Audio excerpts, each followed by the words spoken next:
오늘은 무엇이 이런 일을 가능하게 할까라는 제목으로 하나님의 말씀을 살펴보겠습니다. 파리 올림픽이 26일에 개막돼서 오늘 밤에 폐막을 하게 되어집니다. 메달을 많이 따서 신나기도 했지만 이 파리 올림픽은 참 논란이 많은 그런 올림픽이었습니다. 이번 파리 올림픽에서 가장 문제가 되는 장면은 단연 이 개막식 장면일 것입니다. 예수님과 제자들의 최후의 만찬을 패러디를 한 것입니다. 근데 왜 이 장면이 문제가 될까요? 제자들의 모양을 하는 사람들은 다 여장 남자들이라고 합니다. 예수님 대신에 여성이 왕관을 쓰고 있고 또 그 앞에는 술의 신으로 알려진 디오니소스의 모양을 한 남자가 나오기 때문입니다. 기독교를 대놓고 조롱하고 있는 것이죠. 그럴 의도가 없었다고 발뺌을 하고 있지만은 누가 봐도 대놓고 동성애를 따르라고, 하나님 나라가 아니라 세상의 쾌락을 추구하라고 외치고 있는 것이죠. 올림픽은 전 세계인의 축제입니다. 수많은 사람들이 새벽까지 기다려서 보고자 했었던 개막식이었습니다. 이런 올림픽에서마저 예수님을 버리고 세상을 따르라는 메시지를 이제 대놓고 하는 그런 시대가 되어버린 것입니다. 우리가 살아가는 지금 이 시대는 대충 신앙생활 해서는 안 되는 그런 시대라는 거죠. 어떻게 하면 이렇게 거대하게 밀려오는 세상의 파도에 빠지지 않고 넉넉히 이겨내면서 하나님 나라의 항해자가 될 수가 있을까요? 어떻게 하면 이런 거대한 영적 타락 시대 속에서 거룩하게 살 수가 있을까요? 정말 고민해야 되는 그런 시대인 거죠. 이런 고민을 할 때 생각났었던 말씀이 오늘 말씀입니다. 우리 시대만 이런 요구를 당하는 것은 아니었더라고요. 다니엘이 살던 시대도 마찬가지였습니다. 하나님의 백성인 다니엘과 세 친구들이 포로로 잡혀와서 바벨론에서 살게 되어집니다.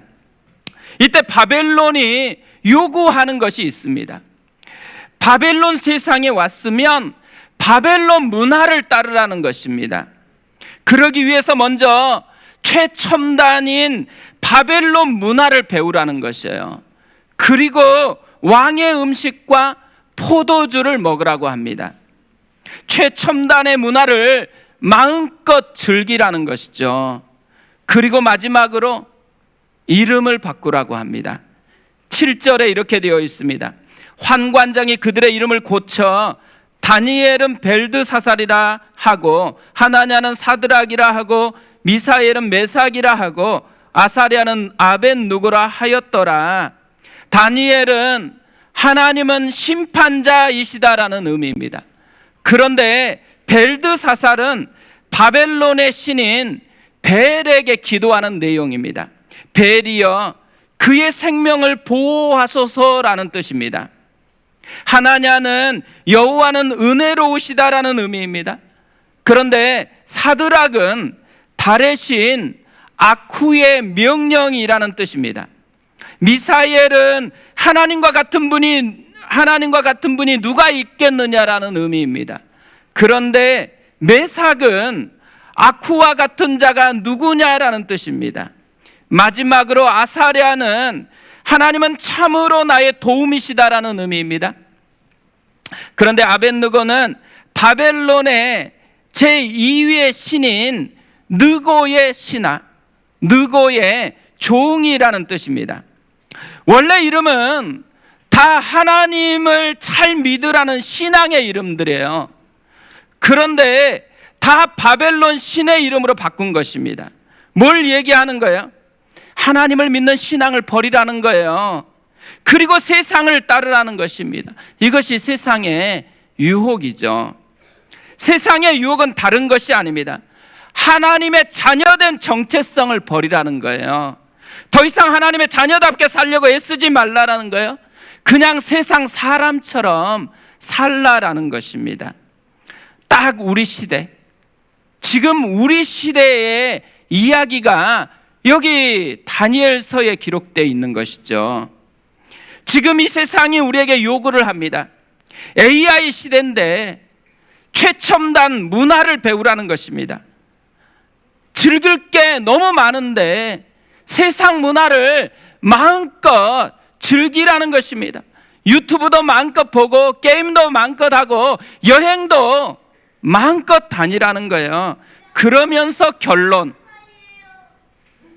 이름을 바꾸라는 거예요. 우리 하준이 축복한다.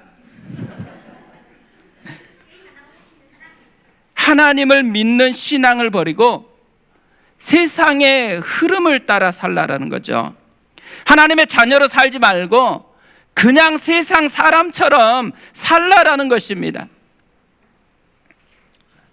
저는 우리 어린이부 캠프에 잠깐 들렸다가 진짜 감동을 받은 장면을 보았습니다. 캠프의 시상식 장면이었어요. 누구를 시상하나 보았더니만 잘하는 아이가 아니에요. 잘 섬기는 아이를 시상하고 있더라고요. 그러니까 세상 방식을 거절하고 하나님 나라의 방식을 심고 있는 거예요. 이 모습을 보는데 소망이 생기는 거예요. 이렇게 잘 자라기만 한다면 아무리 세상이 타락되어진다고 할지라도 우리 아이들에게는 소망이 있구나. 넉넉하게 이 세상의 파도를 타고 올라가겠구나. 이런 생각이 드는 것입니다. 그런데 오늘 말씀에도요, 이런 소망을 갖게 해주는 사람이 있어요. 다니엘과 세 친구들입니다. 분명히 바벨론은 이름까지 다 바꾸었습니다. 아마 세상에서는요, 다 친구들이 바꾼 그 바벨론식의 이름으로 불렀을 것입니다. 그런데 오늘 말씀을 보면 놀라운 사실 하나를 발견합니다. 다니엘은 한 번도 스스로를 벨드사살이라고 여기지 않았다라는 거예요. 그대로 다니엘로 여겼습니다. 뭘 보면 알 수 있어요? 분명히 이름을 벨드사살로 바꿨어요. 그럼에도 불구하고 더 이상 벨드사살이라는 이름이 나오지 않습니다. 계속해서 다니엘이 나오고 있어요. 7절에서 분명히 이름을 바꿨잖아요. 그런데 8절에서 다니엘입니다. 9절에도 보면 다니엘이에요. 11절에서는 다니엘과 하나냐와 미사엘과 아사랴입니다. 심지어 다니엘서 6장 20절에서는 사자굴 앞에서 왕이 이렇게 외치는 거예요. 다니엘이 든 굴에 가까이 이르러 슬피 소리질러 다니엘에게 묻되, 살아계시는 하나님의 종 다니엘아, 내가 항상 섬기는 내 하나님이 사자들에게서 능히 너를 구원하셨느니라 하시니라. 살아계신 하나님의 종 다니엘아. 무슨 말이에요? 세상 속에서 다니엘은 여전히 하나님의 자녀된 정체성을 붙들고 살아갔다라는 거예요. 세상이 뭐라 부르든 스스로 나는 하나님의 자녀다 이렇게 여기면서 살아갔다라는 것이죠. 저는 우리가 다니엘과 새 친구처럼 살았으면 좋겠습니다. 저는 우리 아이들 자라나면서 이런 세상이 수많은 이름으로 덕지덕지 붙인다고 할지라도 여전히 다니엘처럼 스스로를 나는 하나님의 자녀다라는 정체성을 붙들고 살아갔으면 좋겠습니다. 그런 의미에서 우리 오늘은 한번 우리 자신을 격려하고 앞으로 이렇게 살아가겠다는 결단을 품고 이렇게 외치고 나갔으면 좋겠습니다. 두 가지를 외칠 거거든요. 하나는 나는 하나님의 자녀다. 또 하나는 살아계신 하나님의 종 누구누구야. 그거에 자기 이름을 넣어서 하면 됩니다. 자, 이제 준비되셨죠? 첫 번째로 자기 가슴을 이렇게 토닥이면서 할 거고, 두 번째로는 손을 불끈 쥐고 하겠습니다. 자, 이제 나는 하나님의 자녀다. 나는 하나님의 자녀다. 살아계신 하나님의 종 주승아, 살아계신 하나님의 종, 저 이름 부르면 안 됩니다. 다시 한번 하겠습니다. 살아계신 하나님의 종 누구야? 우리 매일 아침에 깨면 두드리면서 하는 거예요. 나는 하나님의 자녀다. 직장에서 조금 힘들고 세상의 물결이 계속 함몰하게 다가오는 것 같을 때 또 두드리는 것입니다. 살아계신 하나님의 종이다. 이 마음으로 하나님 앞에 갔으면 좋겠습니다. 오늘 설교 제목이 뭘까요? 그렇지, 알면 큰일 나.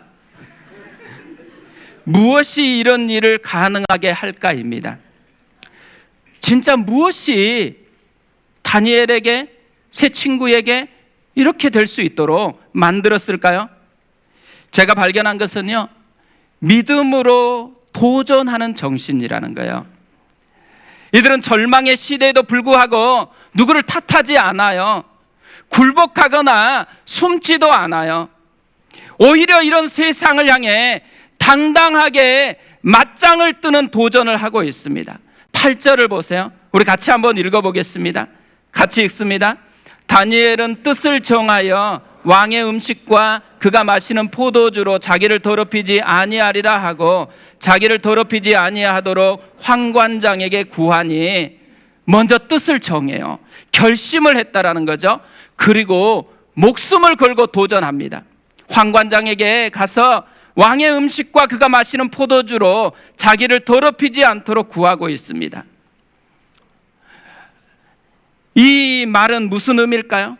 우리 상황에 적용해보면 어떤 의미일까요? 이런 일은 별로 발생할 것 같지 않는데 상상으로 이렇게 해보는 거예요. 엄마에게 아이들이 와서 얘기하는 거예요. 엄마, 나 더 이상 유튜브 보지 않기로 했어.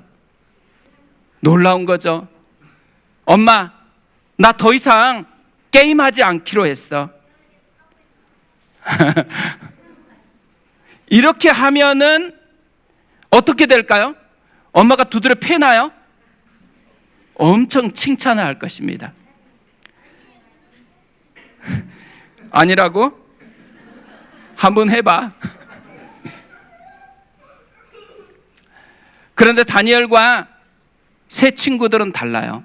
10절에 이렇게 되어 있습니다. 황관장이 다니엘에게 이르되 내가 내 주 왕을 두려워하노라. 그가 너희 먹을 것과 너희 마실 것을 지정하셨거늘 너희의 얼굴이 초췌하여 같은 또래의 소년들만 못한 것을 그가 보게 할 것이 무엇이냐. 그렇게 되면 너희 때문에 내 머리가 왕 앞에서 위태롭게 되리라 하니라.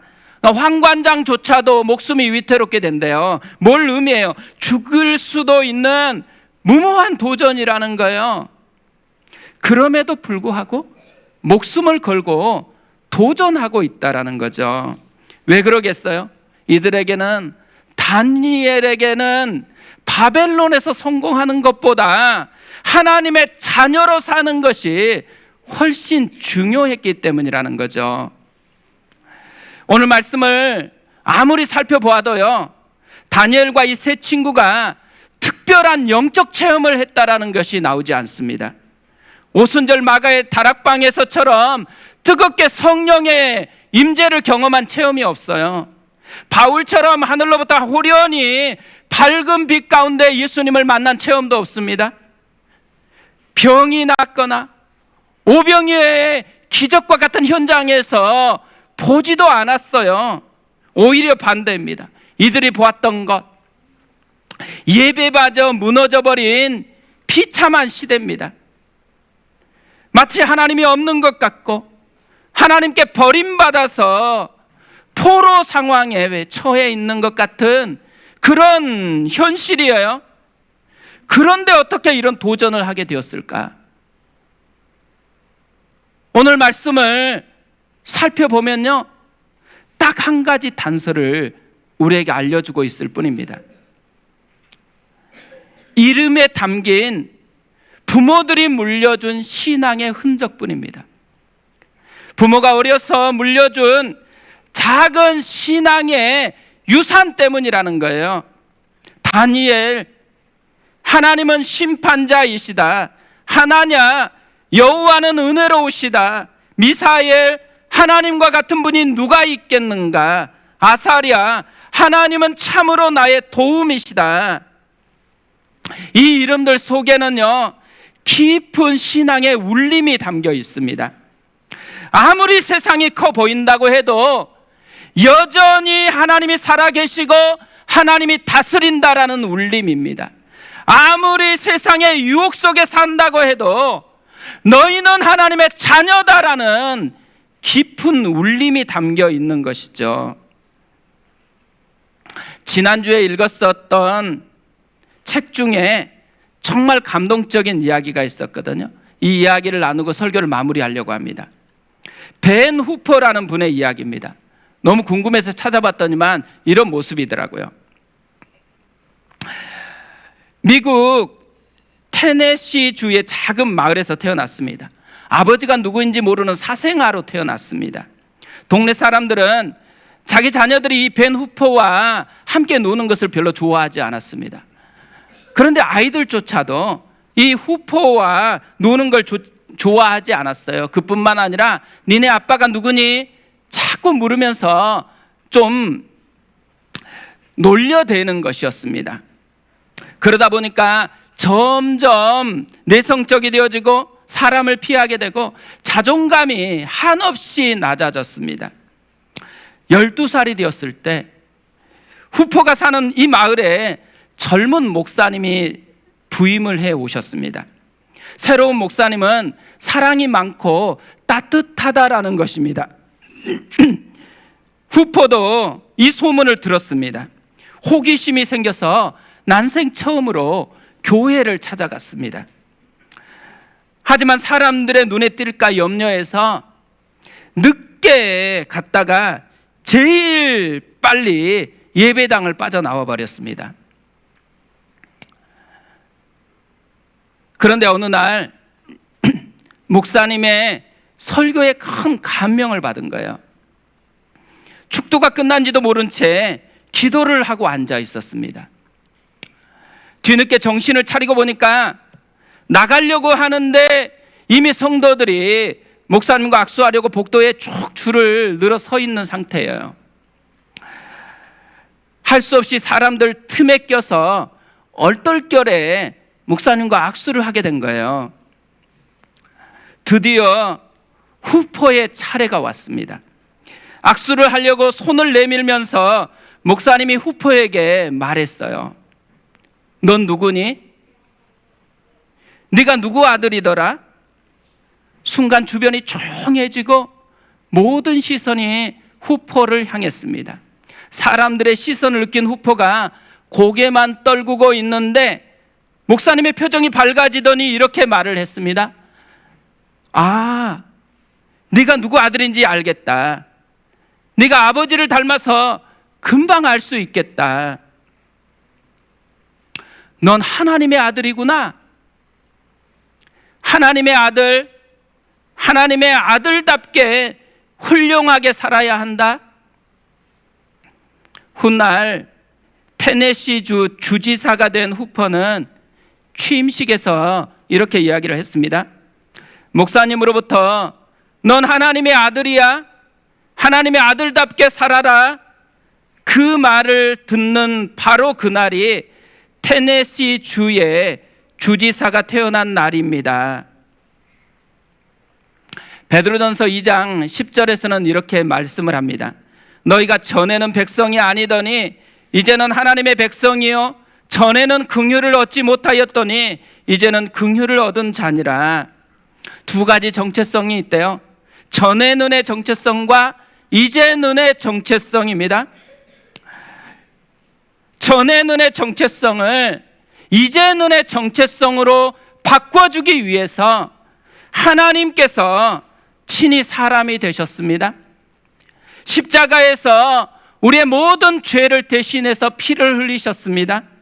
부활하시고 승천하셨고 지금은 우리 이름을 하나하나 부르면서 기도하고 계십니다.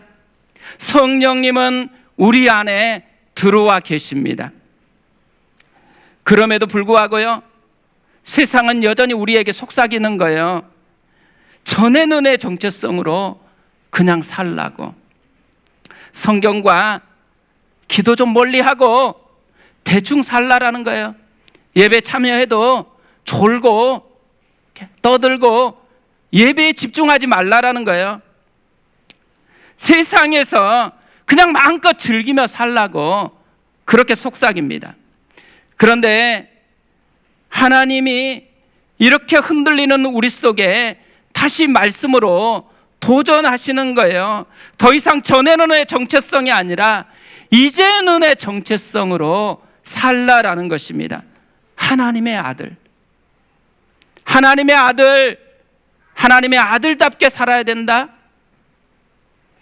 다니엘처럼 뜻을 정하고 거기서 멈추지 말고 목숨 걸고 도전하라는 것입니다. 그렇게 되면은 맛보는 은혜가 있다고 합니다. 9절에 이렇게 되어 있습니다.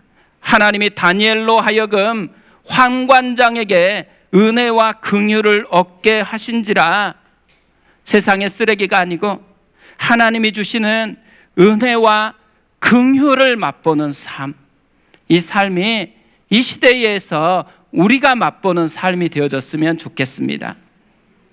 우리 그 마음을 가지고 찬양하겠습니다.